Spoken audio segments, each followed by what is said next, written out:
오늘은 읽은 대로 여호수아서 3장 14절로 17절의 말씀을 중심으로 벼랑 끝에 서는 신앙이라는 제목을 가지고 함께 은혜 말씀을 나누도록 하겠습니다. 먼저 옆으로 앞뒤로 인사 나누셨으면 좋겠습니다. 주 안에서 한 주간 평안하셨습니까?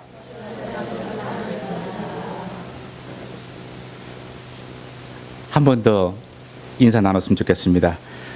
주님의 이름으로 사랑하고 축복합니다. 얼굴이 좀 밝아지셨습니다. 얼마 전에 호주에서 아시안컵 축구 경기가 있었습니다. 운동 경기를 좋아하시는 분은 알 것이고 운동 경기에 관심 없는 분들은 그게 뭔가 하실 텐데요. 한국 축구 대표팀이 그 경기에서 결승에 올랐습니다. 55년 만에 우승을 놓고 호주와 격돌을 했습니다. 결과는 아쉽지만 준우승으로 마쳤습니다. 오랜만에 많은 국민들이 열정적으로 경기를 응원했습니다. 한마음 한뜻으로 승리를 기원했습니다.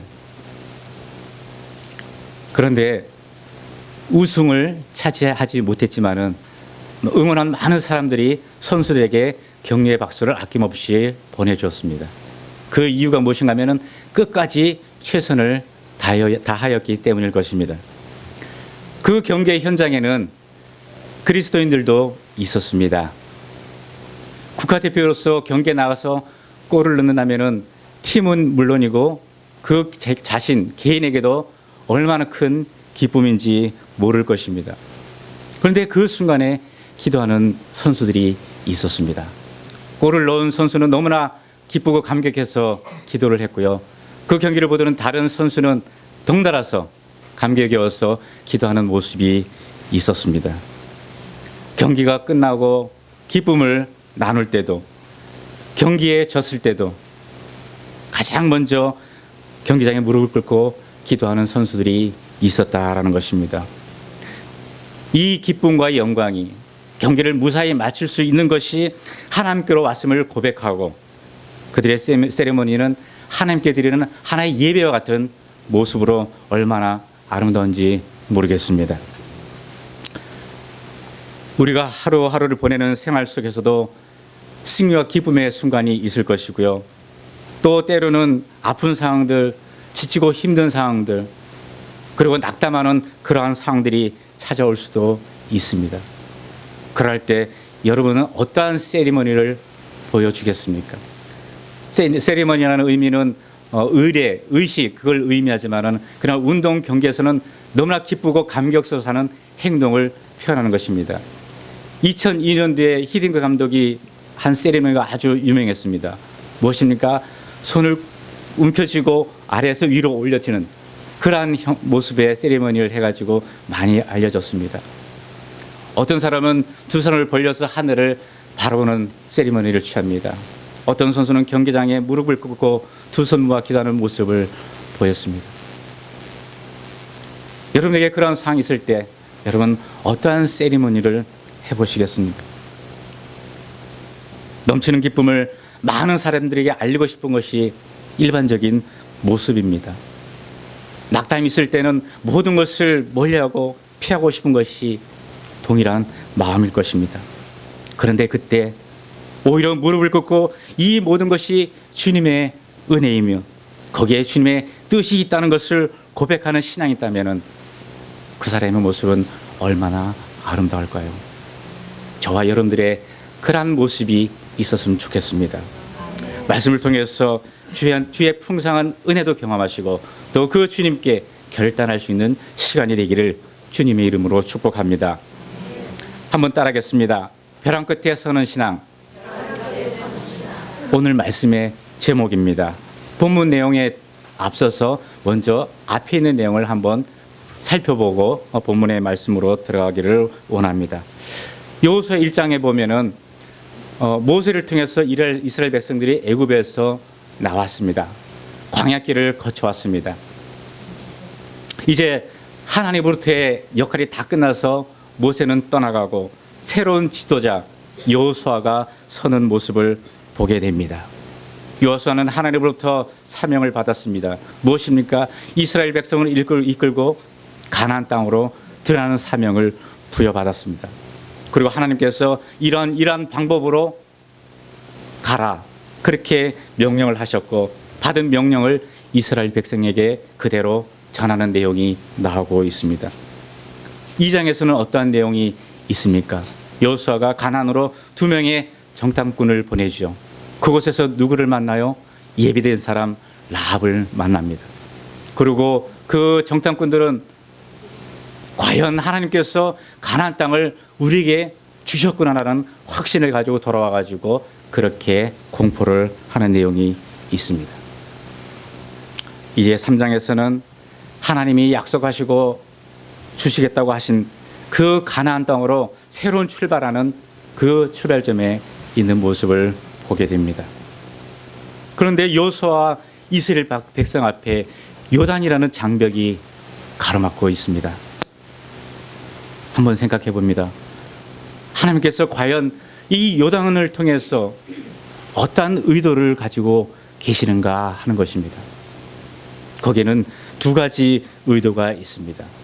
여호수아 이스라엘 백성들이 가나안을 취함에 있어서 우선은 여호수아의 지도권을 거듭 확증해 주는 데 있었고, 또 하나는 이스라엘 백성의 가나안 정복에 대한 확신을 다시 한번 갖게 하는 데 있었다라는 것입니다.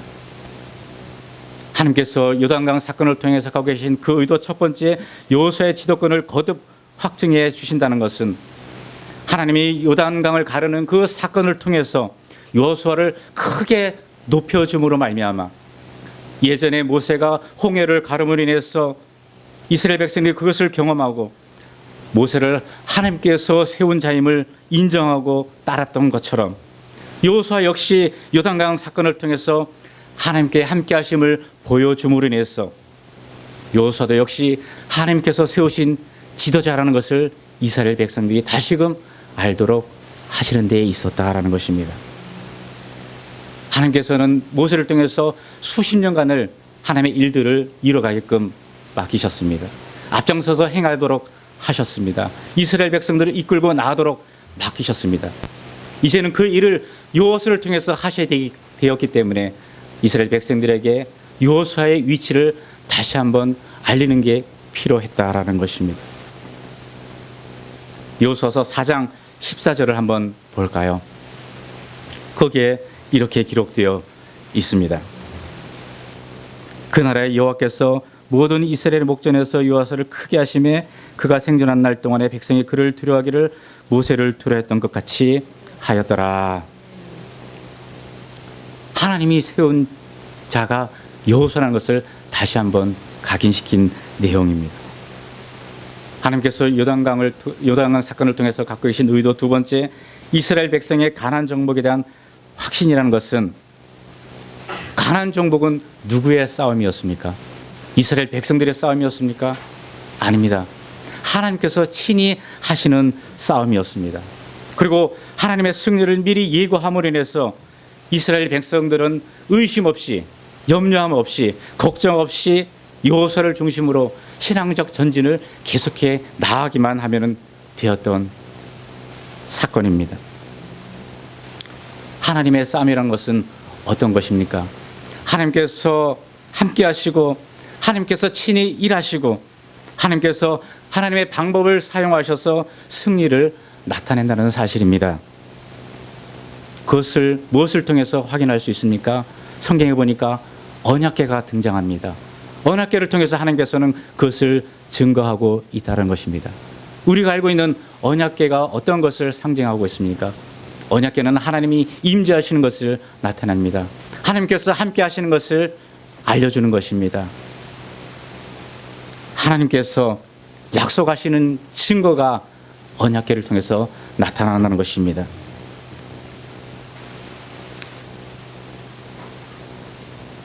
여기서 우리가 짚어봐야 할 것, 신앙의 눈으로 봐야 할 것이 있습니다. 그것은 언약궤가 아니라 언약궤를 사용하시는 하나님의 능력이 나타나기 때문에 역사가 일어난다는 것입니다. 우리 각자는 혹시나 그런 언약궤를 갖고 있지 않나 모르겠습니다. 언약궤만 있으면 마치 모든 일이 다 될 것처럼, 언약궤가 만능 열쇠가 되어서 모든 문제를 해결할 것처럼 생각하는 그런 것이 있지 않습니까?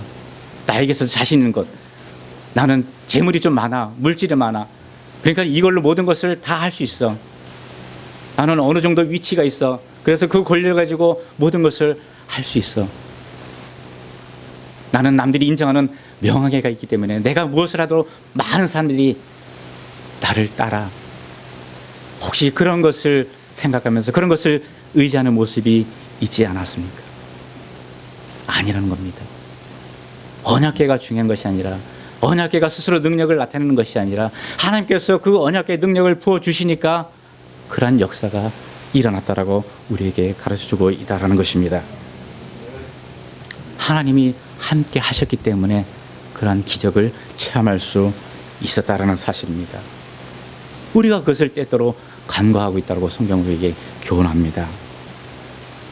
소홀하고 잊어버리는 경우가 많이 있습니다.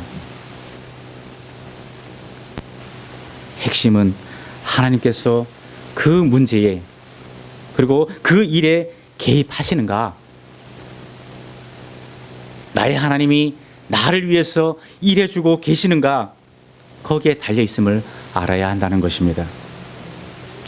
이 사실을 모르면 마치 번지수를 잘못 찾아서 집을 찾지 못하고 헤매는 것처럼 늘 엉뚱한 곳에 가서 해결책을 찾고 거기에 에너지를 쏟고 방황하다 보니까 지칠 수밖에 없는 것 아니겠습니까?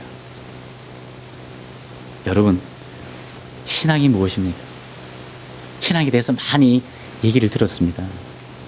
여러분이 갖고 계신 신앙은 무엇이라고 생각하십니까? 무엇이라고 정의해 볼 수 있습니까? 저는 이렇게 정의를 해보고 싶습니다. 먼저 하나님이 어떠한 분이신가를 아는 것이는 겁니다. 그리고 내가 알게 된 그 하나님을 또한 인정하는 것입니다. 그래서 전적으로 하나님을 신뢰하기에 어떠한 상황에서도 당당히 설 수 있는 것, 다른 말로 말하면 오늘의 말씀의 제목처럼 벼랑 끝에라도 설 수 있는 모습을 가지고 있는 것이 신앙이 아닌가, 그렇게 정의해 봅니다. 이 신앙에 대해서 두 가지 사건을 통해서 한번 살펴보기를 원합니다. 이미 앞에서 언급되었습니다. 하나는 홍해 사건이고 하나는 요단강 사건입니다. 먼저 홍해 사건을 한번 보겠습니다. 모세가 하나님의 명령을 받아서 이스라엘 백성들을 애굽에서 이끌어내옵니다.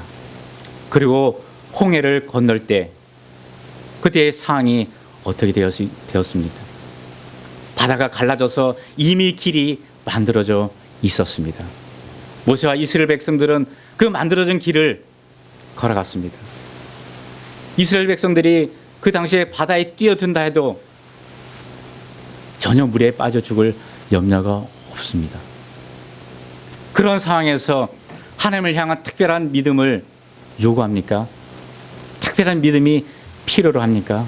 아닙니다. 이미 내어진 길을 그냥 걸어가기만 하면 되었습니다. 그런데도 빠져 죽을까 봐 홍해 건너는 것을 포기한다면 그런 사람은 신앙이 없다고 말하기보다는 미련하고 어리석고 바보스럽다고 얘기할 것입니다. 그런데 말입니다. 요단강은 상황이 달랐습니다. 15절 한번 볼까요? 15절 보니까 요단이 곡식 거두는 시기에는 항상 언덕에 넘치더라. 그 당시 곡식 거두는 시기, 추수하는 시기, 보리를 거두는 시기입니다. 달로 얘기하면 3, 4월쯤이 됩니다. 그때는 북쪽에 눈 덮인 산에서 그 눈이 녹아서 물이 흘러내리고요. 사방에서 빗물이 모여들어서 강물이 불어나가지고 언덕에까지 이를 정도로 그렇게 넘실대는 상황이었습니다. 그런 강에 그냥 뛰어든다면 어떻게 되겠습니까?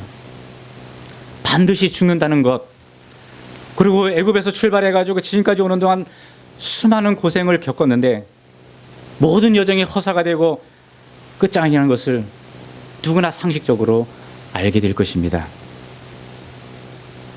그런데 하나님은 8절에서 말씀합니다. 너희는 요단 물가에 이르거든 요단에 들어서라. 홍해는 미리 갈라 놓으셔서 길을 만들어 주셔서 아무 걱정 없이 염려 없이 편안하게 건널 수 있는데, 통과하게끔 그렇게 해주셨는데 하나님이 왜 요단 물가에서는 길을 만들어 주시지 않고 그대로 들어가라고 말씀하시는가?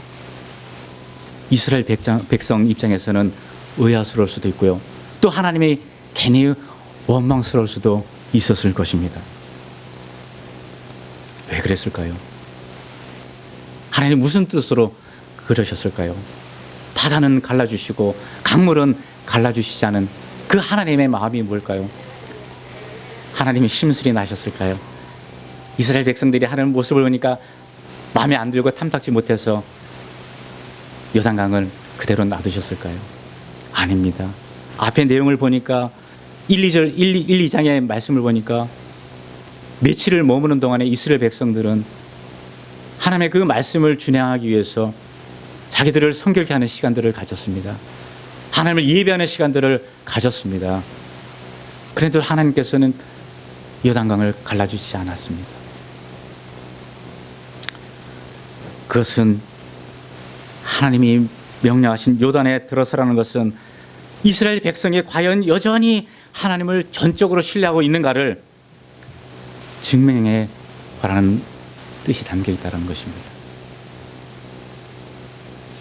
강만 건너면 이스라엘 백성들이 차지하게 될 땅, 하나님께서 주시겠다고 너희가 취할 것이라고 약속해 주신 그 땅, 그 약속에 대한 믿음이 그들에게도 여전히 있는지 너희가 행동으로 보여보라는 것입니다. 애굽에서 나와 40년 동안 광야의 길을 걸어오는 동안 경험했던 하나님에 대한 신앙을 가나안에 들어가기 전에 다시 한번 나에게 보여보라는, 증명해 보라는 것이 하나님의 의도라는 것입니다. 마침내 언약궤를 맨 제사장들이 백성들이 앞서서 넘치는 강물 속으로 들어갔습니다.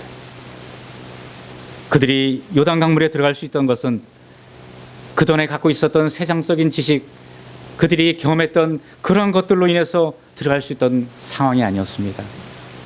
제사장들이 언약궤를 메고 자살을 하기 위해서 그곳으로 들어갔습니까? 그것도 아니었습니다. 오직 하나님을 신뢰하는 믿음, 신앙의 행위로 가능했다라는 것입니다. 10가지 재앙을 내리면서까지 애굽에서 이끌어내신 하나님, 낮에는 구름 기둥으로, 밤에는 불 기둥으로 보호하시고 인도하신 하나님, 만나와 메추라기로 먹을 것을 해결토록 하신 하나님, 소망의 땅 가나안을 주리라 약속하신 그 하나님을 향한 신앙으로 가능했다라는 것입니다. 발이 물가에 잠기자 어떠한 상황이 일어났습니까? 성경은 이렇게 기록하고 있습니다. 16절 말씀입니다. 곧 위에서부터 흘러내리는 물이 그쳐서 사라는 가까운 매우 멀리 있는 아담성읍 변들에 일어나 한 곳에 쌓이고 아라비아 바다 여매로 향하여 흘러가는 물은 온전히 끊어짐에 백성이 여리고 앞으로 바로 건널세. 할렐루야. 네. 여러분, 모세와 이스라엘 백성들이 홍해가 갈라졌을 때 그 모습을 보면서 박수를 얼마나 많이 쳤을까요? 동일합니다. 우리가 만약 이것을 영화로 봤을 때 이 광경을 보면은 저절로 감격의 박수가 나오지 않았겠습니까? 전율을 느끼지 않았겠습니까? 흥분되지 않았겠습니까? 여러분들은 그것을 눈앞에서 목도하지 않았다고 별로 감히, 일본은 겪었잖아요. 지진이 나서 쓰나미 그 무서운 것을 경험했잖아요. 제가 피해 지역 지원을 다닐 때 이시노마키 미나미 산리쿠 갔을 때 그 쓰나미 물이 어느 정도 잠겼는가, 어느 나무를 봤더니 30m를 넘는 그 위치에 물이 잠겼던 표시가 있는 것을 보았습니다. 그런 곳에 여러분들이 발을 디딘다는 것 가능할까요? 살짝 살짝은 될 수 있을지 모르겠습니다. 한번 살짝 돼가지고 물살이 얼마나 세나. 그렇게는 할 수 있지만 그러나 발을 그 물 속으로 잠근다는 것, 용기 가지고 될 것이 아니라고 생각을 합니다. 그런데 제사장들이 언약궤를 메고 글로 들어갔다는 것입니다. 물이 어떻게 되었다고요? 그쳤습니다. 그리고 끊어진 물이 어디 곳으로? 한 곳으로. 여러분, 그 얼마나 놀라운 광경입니까? 물이 그쳐 한 곳에 쌓이고 끊어진 요단강 사건과 갈라진 바다를 안심하고 건넜던 그 홍해를 비교해 볼 때 어느 쪽이 더 감격스럽고 스릴이 있을까요? 이미 평탄하게 만들어져 있는 길을 걷는 것과 평탄하게 만들어 가면서 걷는 그 길이 같은 차원이라고 볼 수 있을까요? 그 둘을 같은 차원의 신앙이라고 말할 수 있을까요? 신앙생활을 한다는 것을 하나님을 믿는 사람답게 사는 것이라고 일반적으로 말합니다. 이것은 편안하고 여유로운, 나보다 좀 더 나은 생활을 보장받는다는 것과는 다른 의미입니다. 신앙생활은 어찌 보면 힘들고 어려운 길을 통과해가는 모험의 여정이라고도 말할 수 있을 것입니다. 성경에 기록된 이스라엘 백성들의 그 삶의 모습만 봐도 그렇지 않습니까? 하나님이 어떠한 분이신지를 너무나 잘 알기에 벼랑 끝이라고 여겨지는 요단 물가에 섰을 때 하나님을 찾고 하나님을 바라보며 그 상황 속에서 일하시는 하나님을 확인하는 감격을 누리는 것이 신앙의 여정이라고 우리에게 말씀하고 있습니다.